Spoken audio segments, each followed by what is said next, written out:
Welcome back to the Woven Energy Podcast with me, Joseph Sikora, and Damon Smith. We are here to talk about shamanism, as always, from the ground up. And this is episode 31.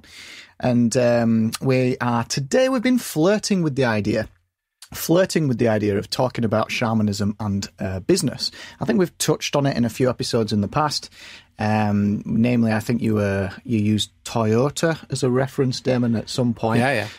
So it's a fascinating subject with loads to explore in it. So that's going to be the topic for this episode. But as at the end of each episode, I ask you all to maybe write in and ask questions to Joe, that's Joe, at wovenenergy.com.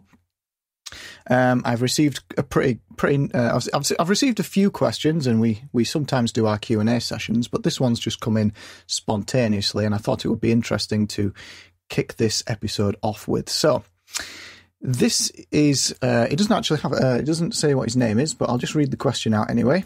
So it's about Chillicity. So of course, Chillicity being the foundation, the absolute core of shamanic technique and what everything else is built on. So I have been working on developing my Chillicity on and off for the last couple of years, more diligently after coming across your podcast. I wasn't sure how to describe the sensation before then, apart from settling into the grid or weave. Due to this practice, I've noticed my perception has slowly started to change in ways I can barely describe. My environment is clearer, ? I notice the negative space around things more prominently, and I can feel and see the buzz in the air. Honestly, I realise this is the same buzz I used to see when I was little, while daydreaming, watching the walls around me morph and breathe, which I thought was an interesting use of terms. Yeah, that's a really good point, is a lot of us do this naturally when they're little. I remember this from being a young child, maybe even up to what you would call infant school sort of age. There's a certain crispness to everything. You're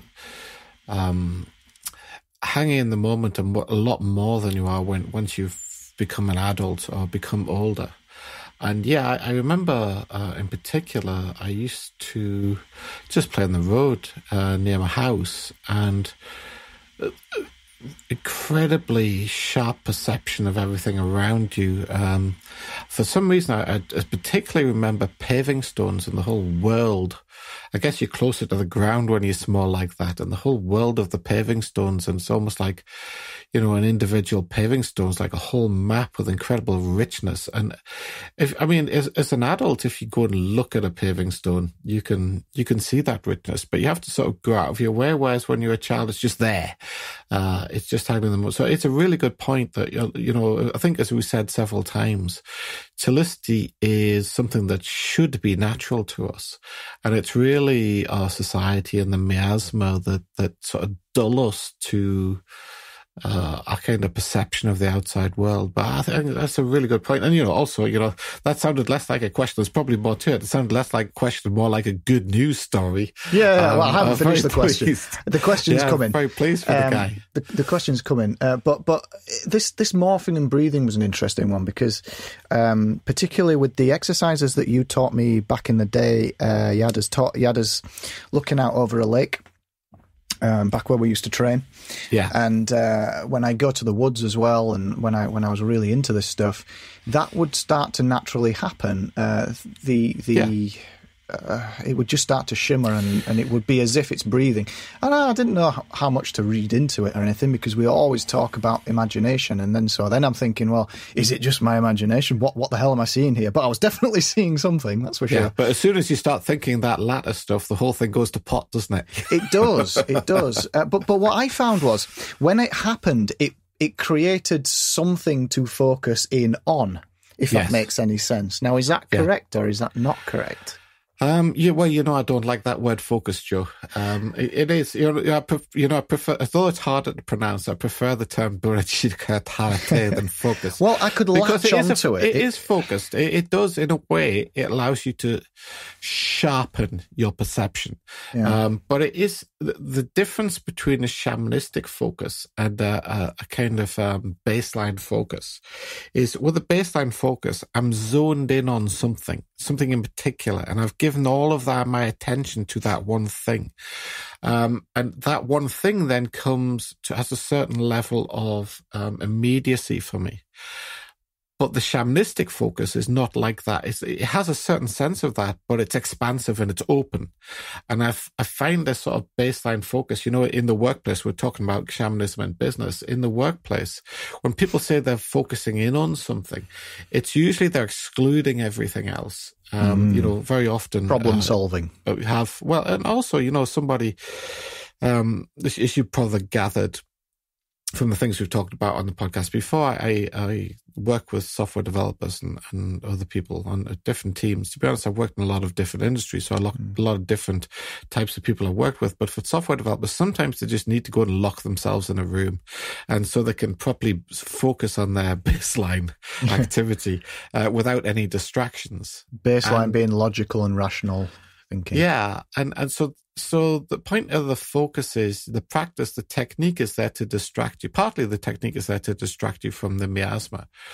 But also partly the technique gives you a focus, but it's more like the focus allows you to do the technique. But that the problem with that word focus is very much around this baseline meaning that we have of the word focus. It's not that. It's Burajikatarate. And, rather than going over the same ground again and again, I just refer you back to the podcast we did on bat.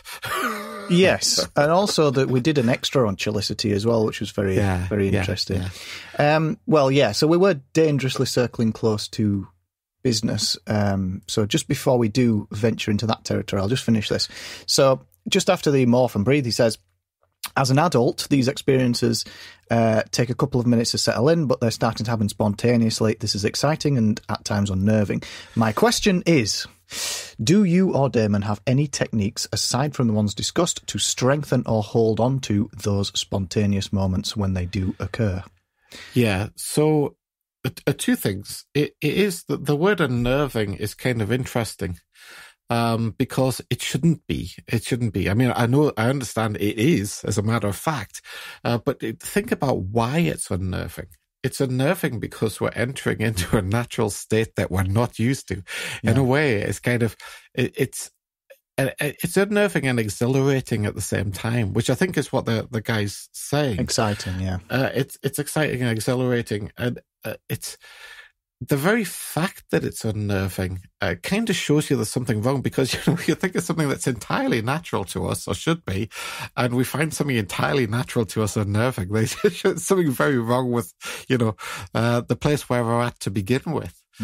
And so I think that in terms of preserving that more, that is something I used to experience at Chelicity. It takes, like I think you said as well on one of the podcasts, it takes a little while to sort of get into that state, to get into the zone. But honestly, if you just keep practicing your technique, whichever technique it is, and maybe try a few, we've given a variety of techniques for Chelicity. You will find that it takes you less and less time to get into that state, and you will also find that the time in which you can remain in that state,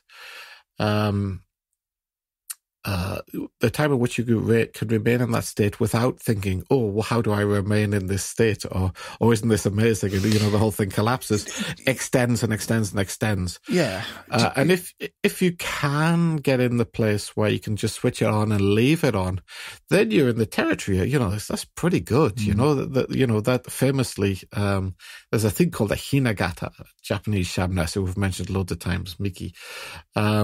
She switched it on, or she had a shamanistic experience in which it switched it on, and it didn't switch off for 50 years, So, it's quite interesting, quite interesting. But I find it more a matter of degrees. There's not like there's specific exercises. It's more like you practice the shamanistic techniques and you get better and better at them, and it just like stays on. I know exactly what you mean about going at the zone, because when I practice new technique, sometimes it takes me a little while to achieve chelicity within that technique. Or for instance, in spirit dance, if I'm incorporating some new movements, maybe I've seen a video of some tribe somewhere in the Amazon or wherever, and they're doing some cool movements, and I want to start emulating that.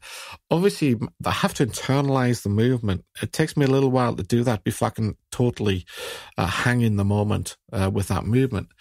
But the point is, in terms of, say, you think something like Booking Hengreg or a very basic technique like that, it doesn't take me a couple of minutes. I can literally switch it on instantly. Can I have an analogy here? So, yeah. I'm a musician. So, with playing the piano, when you first start trying to write your own music, you end up with all these boundaries. So you're like you'll limit everything down to just a few chords and a few notes, and then you'll start playing around with those. But it's very much an analytical process. You have an instruction manual. Maybe the melody goes up here, and then maybe this chord here, and you just follow the rules, and out pops something at the end of it. But there is a stage where once you've internalized all that and you've done it enough, where it becomes a different kind of creativity, more like a flow, or I know you don't like that word, but it's like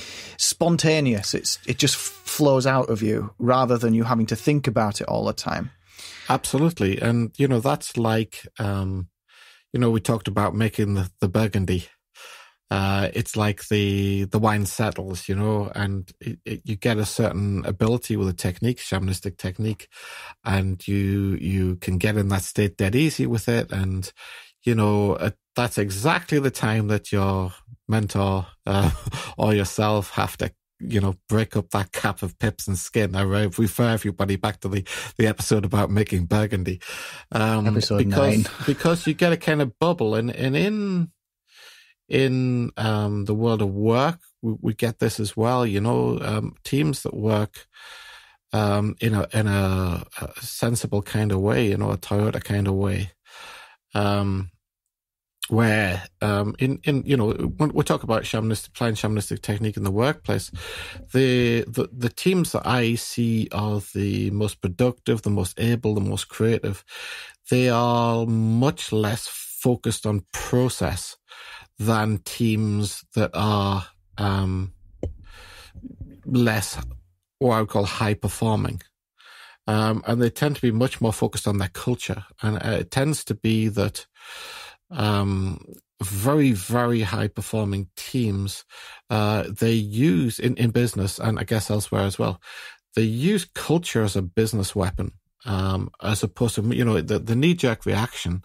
I mean, I might sound a bit cynical when I'm talking about business, so I apologize up front, but I've worked with in business for a considerable number of years, and sometimes I think that, the UK in particular, we could write the book on bad management, but those teams that I've worked with, who are incredibly high performing teams over the years, small number of teams relative to the mediocre performing teams, they are very, like in the zone. They have a certain level of chelicity, and they are, they're wielding their culture as a tool. And I can give you specific examples of that and specific examples of how that works. I mean, one of them is this focus on process, which I think is, a number of organizations, I mean, the public sector in the UK is a really, really good example of this. If something's wrong or if something's not working well, their knee-jerk reaction is to feel that they have to change the processes that they're using. And they go through a lot of pain changing the processes that they're using in order to resolve the problem. Very often they get to the end of a long change process which made everybody unhappy and disgruntled. And at the end of this process, they have a new process, this process of change, transformation. They have a new process, and hey presto, the productivity of the new process is no better than the productivity of the old process, and not much better. And that's kind of a knee-jerk reaction. The thing that happened with Toyota and certain other companies is, you think of Taiji Ono, the guy who kicked off, the revolution at Toyota. he was looking at what other companies, what competitors or other organizations were doing. You couldn't even say the competitors because Toyota was really small in those days. We come back to the days immediately after the end of the Second World War when basically Japan had been bombed flat. They were sort of picking up the pieces. And he was, this tiny little Toyota, aspiring to challenge the might of organizations like General Motors. He knew to a certain extent that process could be used as a tool in order to achieve some kind of level of productivity. But he knew that he would, the auto industry in those days, it had been working on process since the days of Henry Ford. They were all really good at process, and this is something that gets missed. And when Toyota's system, which is called TPS, Toyota Production System, is moved into other organizations, sometimes it gets called lean.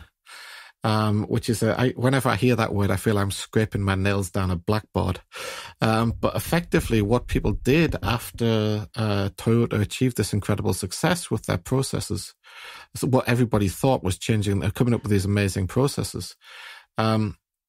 They went and copied those processes wholesale. And what they found was, a lot of those companies found was, the processes worked at Toyota, but they didn't seem to work too well elsewhere. And that's really what lean was. And they totally missed the point. A lot of these people who took on lean, they totally missed the point. It wasn't Toyota's processes that they need to be copying. It was Toyota's culture. Toyota's culture was what was spontaneously giving rise to these incredibly efficient processes, but it was the cultural underpinnings. And so what Taiichi Ohno saw was he couldn't, they'd been doing process since Henry Ford, and he could, however well he made his processes, however good he made his processes, they'd had 50 years, to the whole auto industry been polishing its wonderful processes for 50 years. He might get some small percentages of improvement against General Motors, 2%, 3%, 5% here and there, but it was never going to be good enough. It was never going to be anywhere near enough. And his great insight was that General Motors are doing American culture, and Nissan are doing Japanese culture. And if we want to go up against these guys and we just do Japanese culture, we're not going to do any better than they are. What if we don't do Japanese culture? What if we choose not to let culture happen to us, and in fact we engineer our culture, the underpinnings of our business? In the way that, for instance, secret societies have tried to do with, myth making and affecting the culture of various societies for different purposes, political ends and religious ends. What if we took that approach? And so, we end up with a situation where Nissan do Japanese culture, General Motors do American culture, but Toyota do Toyota culture, and take control of that culture. And that's what they really did at Toyota. They radically re-engineered their culture. And that culture, the culture that they came up with, because it had been engineered for business, been engineered for business ends. Incidentally, it's a very tribal kind of shamanistic culture that they came up with, totally revolved around the team, totally revolved around, respect for people, people's interactions with each other. The culture that they came up with quite naturally and spontaneously gave rise to all those processes that everybody thought were making them a successful organization. How did they combat the natural tendency to generate conflict within tribes then? Because when you've got lots of small groups of people, they end up at war with each other technically. So the answer to that is they applied, if you think of the role of a shaman within a tribe, the role of the shaman is not to tell the tribe what to do. The role of a shaman is a much more nurturing kind of role. It's like the gardener of the tribe or of the group. And in a way, the shaman is very much the servant of the tribe. He's there to help the tribe. He's there to give advice. He's there to help people along. If people have difficulty with things, the shaman's there to give them ideas about how they might resolve their issues and difficulties. And this is exactly what Taiichi Ohno and his colleagues did at Toyota. They turned the idea of leadership on its head, and they came up with this sort of servant leadership model, where the more senior you are, in a way, in terms of your, the more you serve the organization. And it's quite, I can give you loads of examples of that, but a great one from Toyota. We don't need it. Toyota aren't the only people who do this kind of thing. There's loads of great organizations in the world today who do this, but they still tend to be the exception rather than the rule, even after all these years. And it just so happens that the ones who do this tend to do very, very well against the ones who don't do this.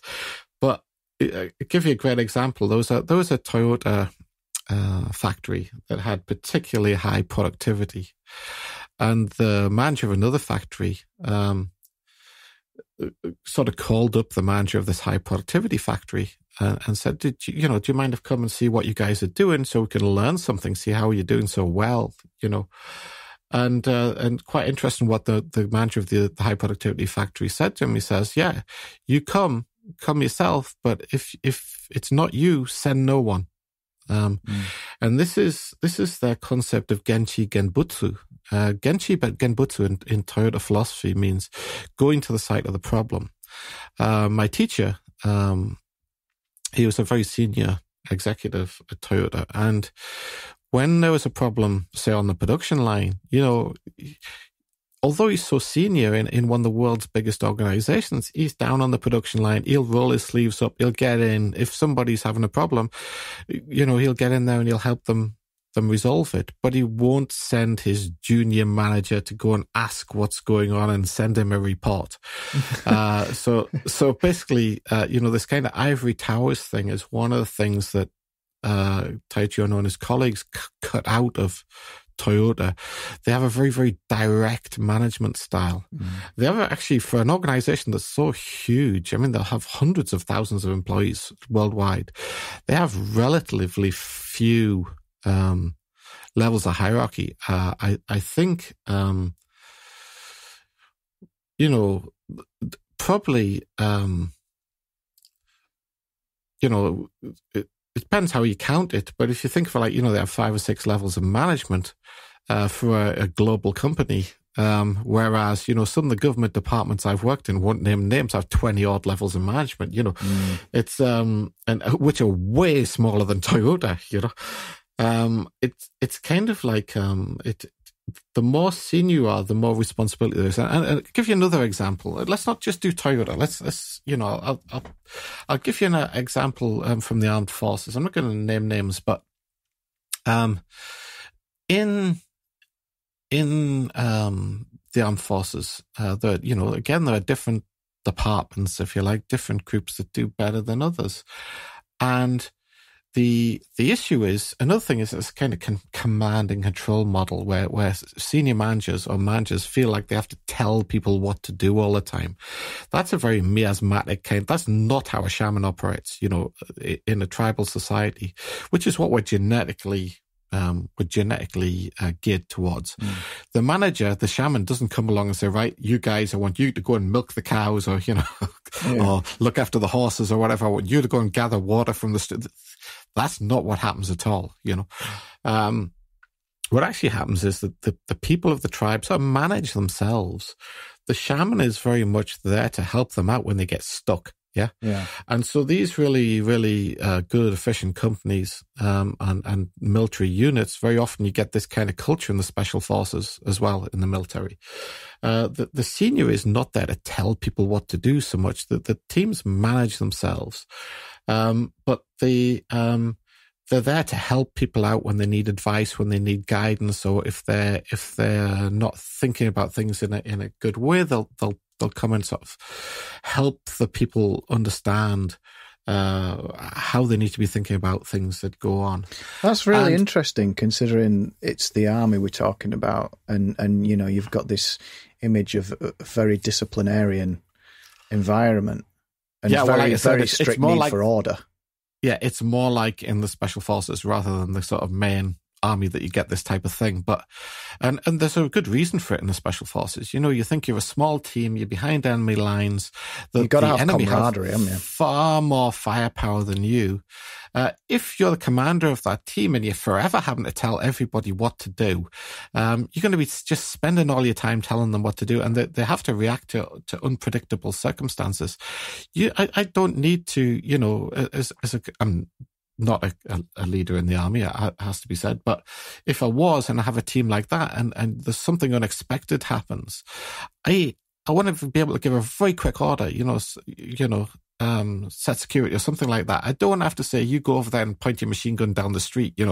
I want my team to be able to think on the spot and figure out how to achieve what needs to be done in a hurry. Because if I have to tell them what to do all the time, it's going to take too long and we're all going to get killed. So the issue with this kind of concept of servant leadership, which is exactly what shamans are, they're servants of their teams, if you like, the group, is it revolves around helping the team to stand on its own 2 feet, helping the tribe to stand on its own 2 feet, if you like. And it's definitely not, because if you're forever telling them what to do, if you're, so the model in the business world for a really good shamanistic type of team is that the leader, if they do give direction, it's strategic. It's in the form of a kind of mission or an inspiration. If I was in the widgets industry, and I want to make a new kind of blue widget, I go to my team and I say, that the market is crying out for blue widgets. And I want you guys to go off and figure out how to make a blue widget that will knock everybody's socks off. I don't go to them and say, I want you to use the such and such a machine, and I want the widget to be 20 centimeters wide. Restricts them. Yeah, exactly. And then micromanage. They come back to me and they tell me and show me what they're going to do. That they've come up with. And of course, they then own it and they're much more likely to do a better job. It's their baby. It's not mine. And then all I do is I ask them what they're going to do and then ask them why they're going to do that. And the latter point is the most important, because if I'm a board member of an organization, I can then mesh up their why description with the overarching vision of the senior leadership of the organization. I can mesh those two things up and see if they sync with each other. And if they don't, this is the big difference between a great organization like Toyota and a bad organization like, I wouldn't say like certain government departments that I'm not going to name names. They're spying on us, Damon. Certainly sure educational institutions, and I'm not going to name names. Then the fault lies with me as the leader. I haven't explained the mission clearly enough. It's not their fault. I'm not going to tell them off over it. It's my fault. I didn't give an inspiring enough or a good enough, a clear enough mission, a good enough mission. I didn't explain the mission, the why of the mission well enough to them. And so this is another thing that Taiichi Ohno turned on its head, in most companies, most badly managed companies, if the team makes a mistake, hey, that's the team's fault. In a good organization, if one of the things is sometimes the team wants to do rubs up against senior or middle management. And Toyota actually have a word for this. It's called muri. It's where you get a grinding between a team culture and a command and control culture. And between those two cultures, there's sort of like, it's like a grindstone. One grinds on the other. They don't have the same worldview. They're out of sync with each other. And people tend to get upset at that junction. That junction tends to hang around the area of project managers and delivery managers and even junior, senior managers, that type of thing. You tend to get this grinding between the team-based culture and the command and control based culture. And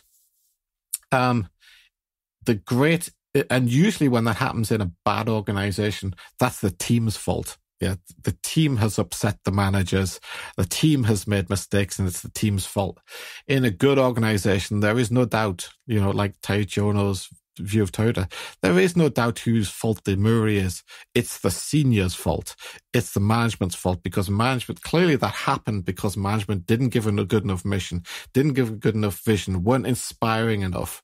And so that's one of the major cultural changes that Toyota made. So let's, did they do the typical model of like people on a production line? Because how do you inspire somebody, or how do you inspire a team whose sole job it is to stand on a production line and put one pipe into another?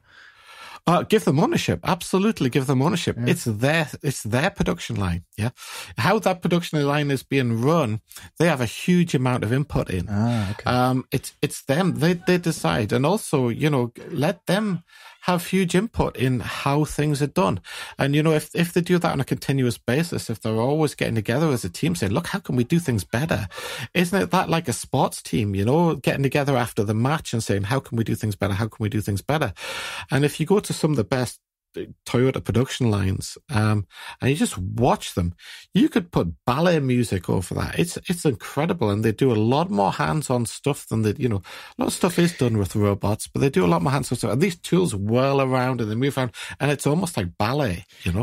A beautiful thing to see. Now, if you're just doing a command and control environment, some guy with a monkey wrench, you're not going to get that kind of thing out of them. The reason they do it like that, it's their art. They own it. And I'm not saying Toyota's perfect, and Toyota have different divisions, and I don't want to paint this utopian picture of Toyota, but in general, across the board, where I've seen great things happen in organizations, the teams invariably have a huge ownership. I mean, you just saw those pictures relatively recently of SpaceX landing its 2 boosters from Falcon Heavy, and you see those techies, the technicians and engineers who've been working on that, pumping their fists in the air and cheering and all this kind of stuff.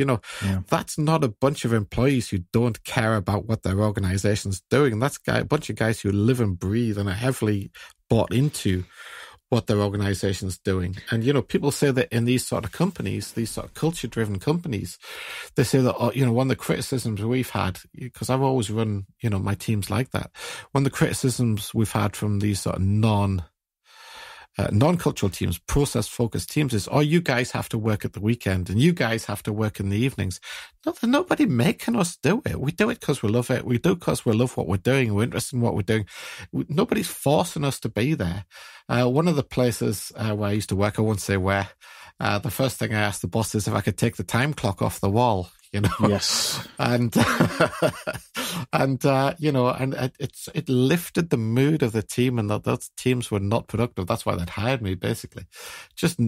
I says, "Can I smash it off with a sledgehammer?" He says, "No, you can take it off with a screwdriver." And another place, I know this is years ago, so this is back in the early 90s, another place I was a junior manager. I was a manager of a little team. And I went in, and there were these blatant posters on the wall. The previous manager had put these posters on the wall, and they said, big letters, "Do not save on the C drive." So I just went around, my first day, I just went around ripping these things down, and this girl who worked there, she says to me, "It's amazing." I said, "I feel like a weight's been lifted off my shoulders." She wasn't a technical person, and she says, because I had no idea which drive I was saving on. And it's about when people feel good about what they're doing, and they feel an ownership of it, they do a lot better job. People who bought into it, they produce good stuff. Yeah, it's in a simplistic way, it's about sharing the balance of power, the responsibility, the creativity amongst the workforce a little bit more, and trying to emphasize teamwork and collaboration and respect for the team. I remember I know a few people who've worked inside a massive organisation inside the UK, and if we're on the whole we're not going to mention it thing, but these people, they're working there, they have this software installed on the computers where it logs how much you type, and if you don't hit so many letters per hour or minute or something, you get hauled in front of bloody HR, or you get disciplined. You have to, the punch in and the punch out on the clock, and you're only, you're timed for your bathroom breaks, and it would absolutely. And this is another point I wanted to bring up, because that would absolutely kill me with that. I would not. Please kill me now. I wouldn't be able to do it. And I think part of it is starting down this whole path of what we call shamanism. And since doing that, and this is what I wanted to get your opinion on as well, because it's like I've been drawn more to business myself. And if we're going to take a practical turn in this episode, the more we get into shamanism, the more we walk down that path, the more I suspect people will be inclined to veer their life towards their own control. Yeah. And so I wondered if you had an opinion on that and why that is. So I think that working in a large organization which is what I typically deal with, is much more difficult to introduce shamanistic type of ideas than working in a very small organization. If it's your own organization, you can basically do what you want, can't you? Yeah. And I think that one of the ways that we and I know that, in terms of your business stuff, it's relatively that sort of small organization end of things, It's a lot easier. A lot of people say that when they worked, even me, if I look back on my life, which I've worked for organizations of all sizes, but I tend to like them in inverse proportion to the size of the organization that I've worked for. There tends to be, the real great exceptions are the ones where it's a large organization and actually they've still managed to maintain a kind of family, small group feeling inside that large organization. And it's a very, very rare thing. But, a company that worked in the oil industry would certainly had that. And unfortunately, when you get that, it's very much down to the seniors. When you're a junior in an organization, a large organization, it's very hard to amend the culture, because any attempt you make to amend the culture is likely to upset somebody. So you get massive resistance, don't you? Because people don't like change. It's not just that they don't like change, it's that they have got into it. Very often they've got into a pattern of management which is malfunctioning. But in a way that a lot of people, certainly in this country, I think it's possibly not quite so bad in the States, but certainly in this country, a lot of people who've got the job title of manager have never actually had a day's management training in their life. I know training is not all there is in the world, but they've never actually been taught how to be a manager. And there's a lot of programs like on the TV and a lot of stereotypes in society that kind of reinforce that thing, that reinforce this kind of bad management idea. It's almost like management is about breathing down people's necks, and management's about making sure that people aren't slacking off. And that's what time clocks are ultimately about, isn't it? And it's quite interesting that people think that people who are, sometimes people think that people who slack off are the kind of people who need that tight management. They need time clocks and they need time sheets and all that kind of things. Yeah. And actually that's not true. And Douglas McGregor, I think we might have mentioned once on the podcast before, a long time ago. I can't remember, but Douglas McGregor was a great guy who did a lot of investigation into this. And he called it Theory X and Theory Y. Theory X managers basically being people who effectively supervisors, aren't they? They're like policing type of supervisors. Top down management. And also, they put a comprehensive system of controls in place so that the team do what they're supposed to do. Log in your keys. Or they try to do that, all that kind of thing, yeah. And then there's Y theory managers who are of the opinion that their teams are high-flying self-starters, the right stuff, the Neil Armstrong kind of stuff, and if I just help them with what they need, give them the kind of support that they need, make sure that any blockers that they have, any difficulties they have, I'll go out and knock those blockers down for them. That kind of management. And what people thought for a long time was that X3 managers, command and control managers, hire people who would, if they could, slack off. And Y3 managers hire high-flying self-starters. And of course, that's not true, is it? Douglas McGregor was the first guy who started to get the inkling that this is not true. And that actually, it's the command and control, lock it all down managers who turn people into clock watchers, who turn people into people who want to walk out when the bell goes at 5 o'clock or 4 o'clock or whenever it goes. Yeah. And Y3 managers turn people into, effectively, business shamans, if you like. The nurturing managers, the guys who are there to serve the team, they turn people into high-flying self-starters, and a lot of people in business dispute this. But when they do, whenever they do, I just start reeling off the names of companies who do that. And of course, they're all fabulously successful companies, Mm. So, and the proof is in the pudding. To a lot of people, that's counterintuitive. But, if you look at, SpaceX and Spotify and all this kind of stuff, that people where their teams feel a deep ownership of what they're doing. But you see companies themselves. Like that are very much in the creative sphere, the enterprise sphere. They're creating something new. That's fair enough. But you've also got your business. You've also got your organizations, and we can name a few. But it's very much like you don't get. I think that in this day and age, a lot more companies are starting to address this particular issue.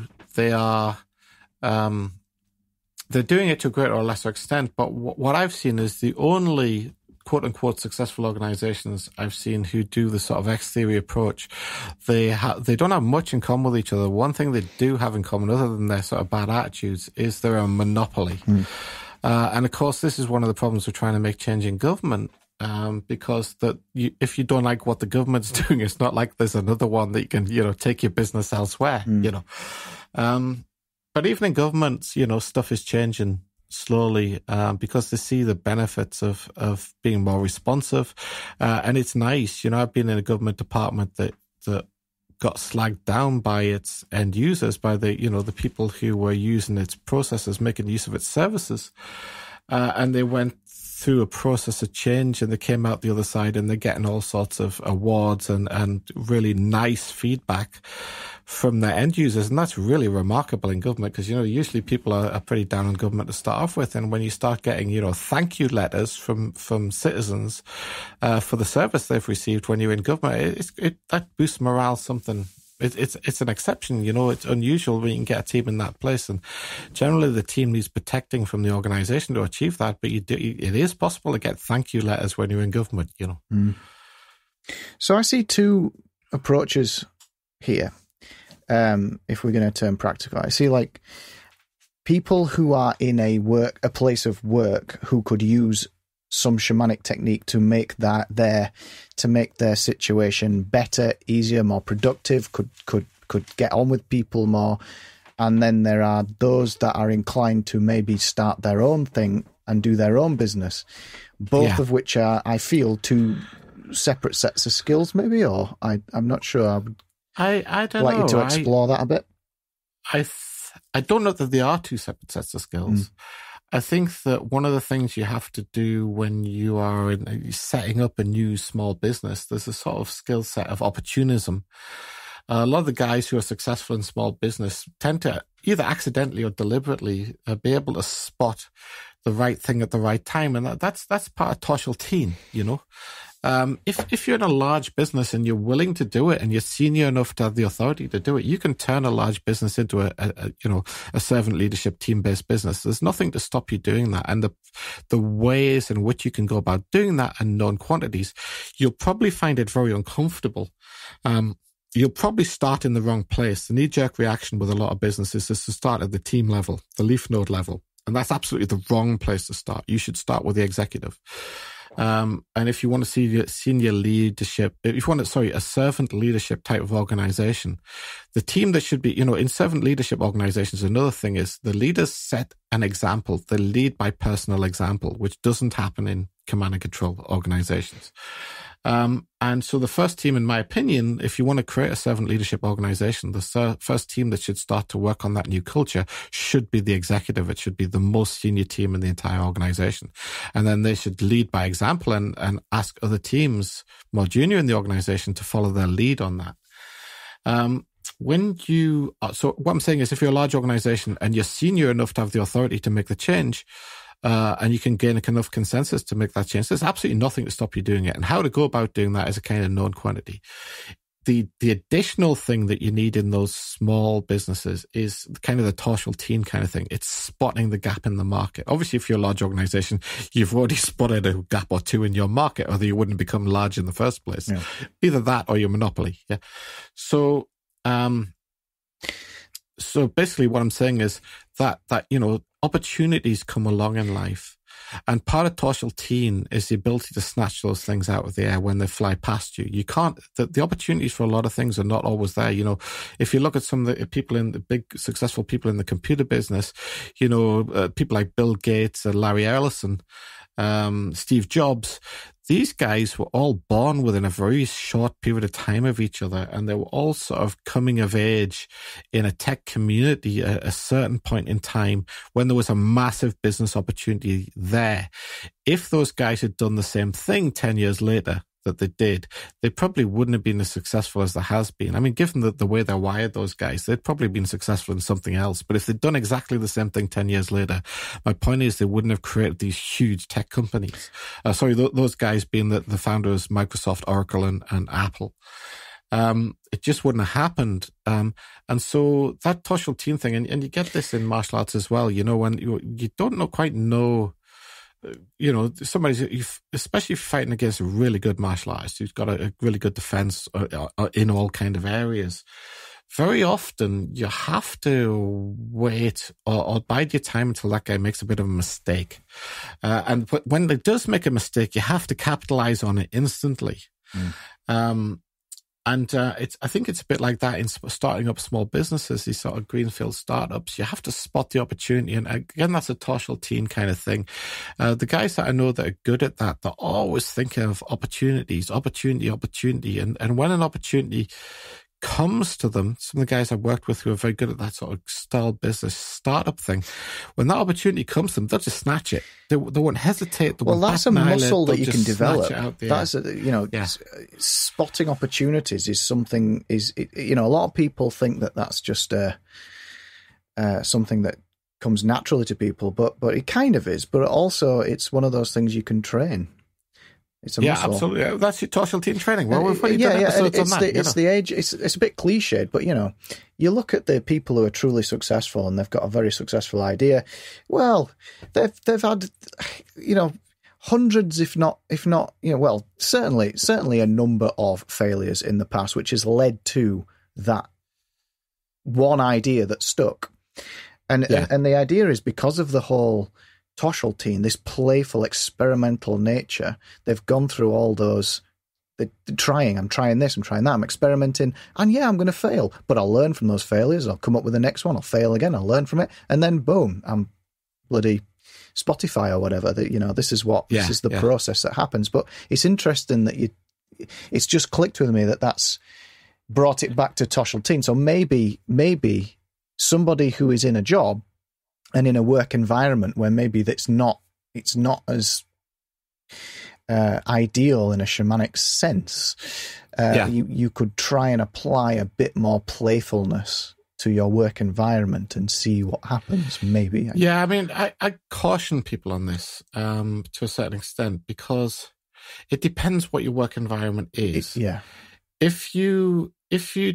My experience is if you are one of the many people who in this, certainly in the UK, who have bad management, because it seems that bad management in the UK is the exception. Is the rule rather than the exception. And you are junior and you have no sway with those people, then, you may create yourself some trouble if you do that. Really, the servant leadership model is best driven by people who are able. If the organization is not a servant leadership organization, it's usually the opposite. That's command and control, top down.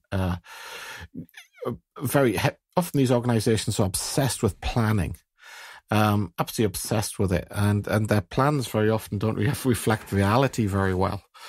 And also obsessed with processes and procedures. Not there's anything wrong with processes and procedures, but in my opinion, those things should naturally fall out of the culture. They should fall out of the way that the teams are already engaged and owning what they're doing. And if there's an amendments need to the processes, there should be the teams making those amendments, not external people who don't understand what's going on, coming in from outside and saying, hey, I couldn't help noticing that if you guys did such and such, it would help, It's a hard thing, but let me tell you, I have seen junior people get themselves in an awful lot of trouble by trying to implement these kind of ideas, by trying to go back to a more natural, because, working in small teams where the team owns a lot of what it's doing, that's our natural state of affairs. That's what we did for a couple of million years, But just a word of caution, if you're not acting at a senior enough level within an organization, and another thing is, one of the other things with sort of bad management and trying to implement this kind of a culture, very often the knee-jerk reaction, as I said, for the leadership is we'll test it with the teams first, the leaf nodes. We'll test it with the juniors first. And if that works, then we'll be convinced enough to try it at a more senior level in the organization. That in itself is a really bad attitude. And that is almost certainly doomed to failure.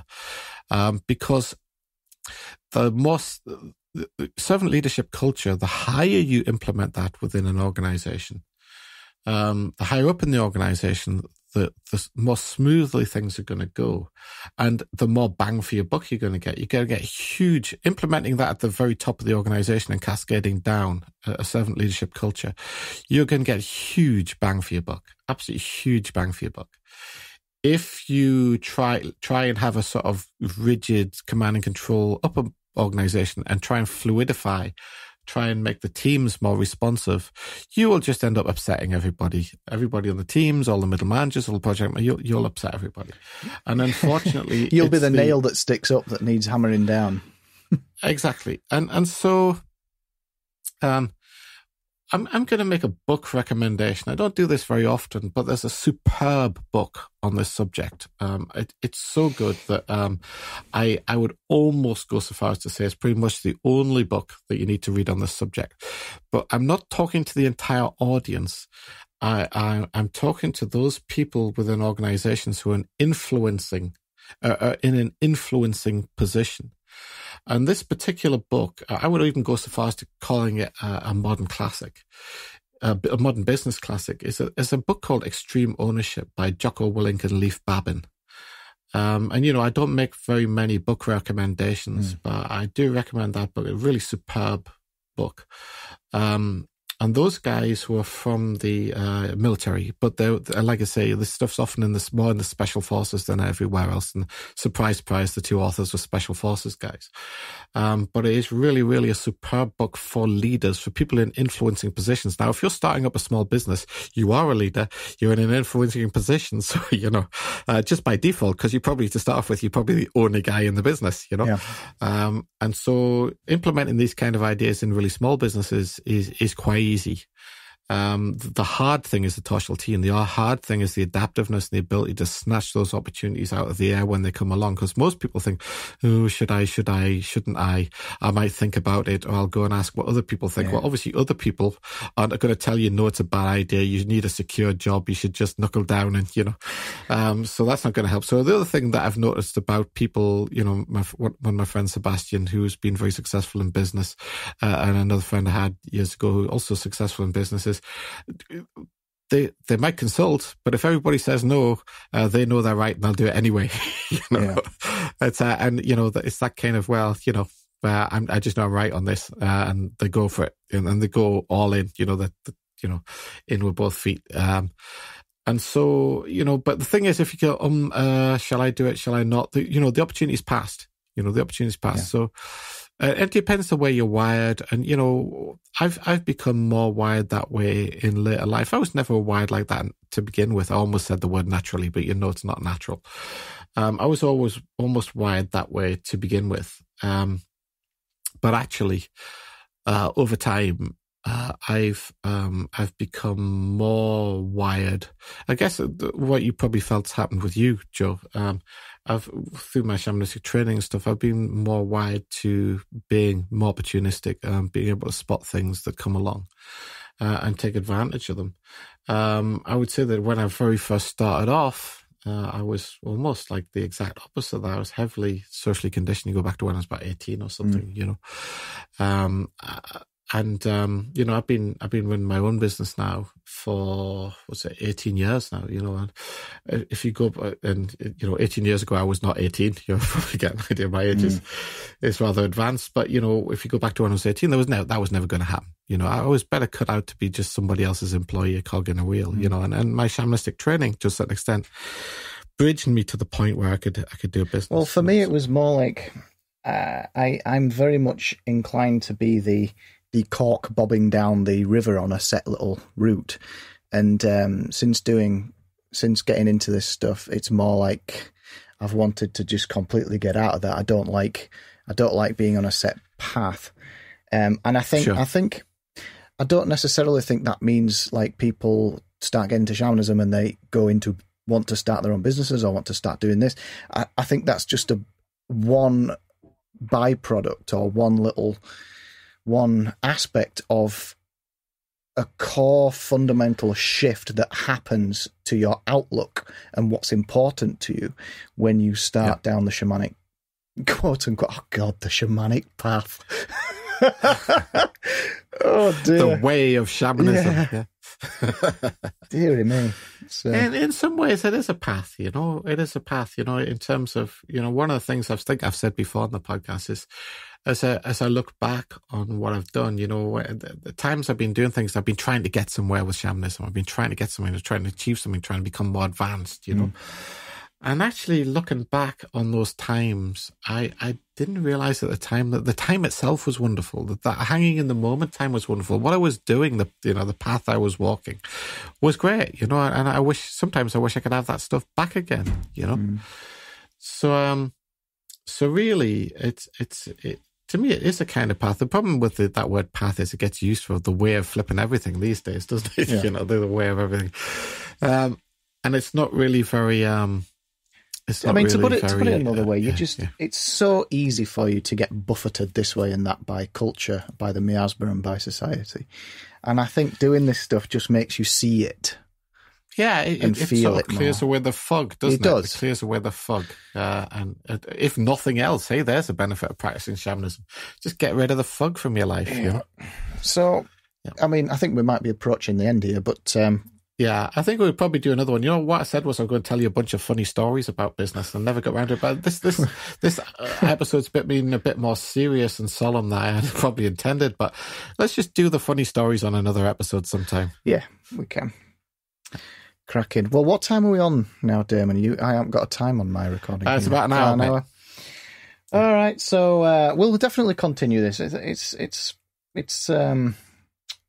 one of the more interesting aspects of what could happen to you if you do start working on the techniques that we've talked about in this podcast. And hopefully that's given you a bit of guidance. I did want to explore a bit more about, like, because somebody might be approaching the end of this episode going, well, I'm in a job. What use is this to me? What can I do to help my own position inside this job I find myself in that I don't particularly enjoy? So that is something that I want to explore. Maybe that's a longer topic. Maybe that's 2 or 3 episodes, because that's not a small one. And as I said, it very much depends what situation you're in exactly. But, I think that one of the things, certainly, just the basic shamanistic practice, your basic chillicity training, your basic bat training, basic Toshal teen training, it gets rid of a lot of fog, and it helps you think more clearly about things and just see the world in a clearer way. And, and in a certain extent, that enables you to make decisions for yourself. Decisions being life pathway forks where you want to go. Yeah. And also, some changes in life are scary. And one of the things that people get frustrated about me is that I'm not risk averse enough, because I often don't find these things very scary at all. Yeah, it is do. Interesting with you. I mean, I get the impression that it's something you do purposefully, to just play and just experiment with things. Yeah. It's something I naturally find very difficult, is change. And to be honest, one of the reasons why I'm probably risk averse for the benefit of people around me rather than risk averse for myself. That's probably the best way to put it. Whatever risk aversion I have. All right, guys. Well, thank you so much for that, Damon. We will, again, as is always the case with these episodes, that's opened up another can of worms and another bunch of episodes that we can go down. Thanks a lot. Oh, yeah. Can I just give a little plug, Joe? Yeah. Sorry to interrupt, but I'll just give a little plug for the Heretics podcast. Yes. We've mentioned it a few times. It's probably not exactly the same format that we were planning, but we have recorded the first episode. It's going to be launched as a separate podcast from Woven Energy. The first episode will be released very soon, within the next week or two.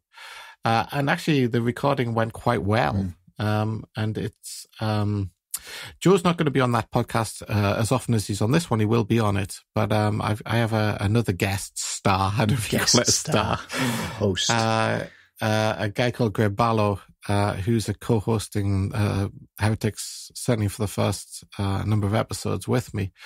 Graham's an interesting guy. He's a experienced martial artist. He like me, he does Xingyi. Like Joe, he does Xingyi. But he's quite good at it, but he's also a Brazilian Jiu-Jitsu black belt. And unlike the Woven Energy podcast, where we try and stay off the subject of martial arts, already we've been sucked heavily into martial arts on the Heretics podcast. Well, so for anybody interested in martial arts, maybe the Heretics podcast is the thing to look out for. Yeah, well, maybe you can just give the brief elevator pitch as to what the Heretics podcast's mission is, or what does it aim to talk about? Yeah, so Heretics podcast is, as you're well aware by now, certainly if you're a regular listener, we're always asking you to do stuff on the Woven Energy podcast. We're asking you to get up and go out and practice shamanism. On the Heretics podcast, we're not asking anybody to do anything. It's more of a general interest thing. We're looking at the concepts of heresy, the miasma. It started off as the idea for a miasma podcast to run alongside Woven Energy. So we're well and truly looking at the miasma. We're looking at people in groups who've either bought into or challenged the zeitgeist, the spirit of their times throughout history. There's an awful lot of history in it already. And to give you an idea, in episode 1, we've done 1,000 years of Japanese history within an hour. So, so a lot of stuff. And it's a general interest. We're trying to make it more accessible in the Woven Energy podcast. Brilliant. So go check it out when it's available. I'm sure we'll announce that on the Woven Energy podcast when it is live as well. Thanks for listening. Make sure you go to wovenenergy.com/start-here to get your exclusive Get Started episode. And we'll see you in the next one. Thank you very much. Thanks a lot.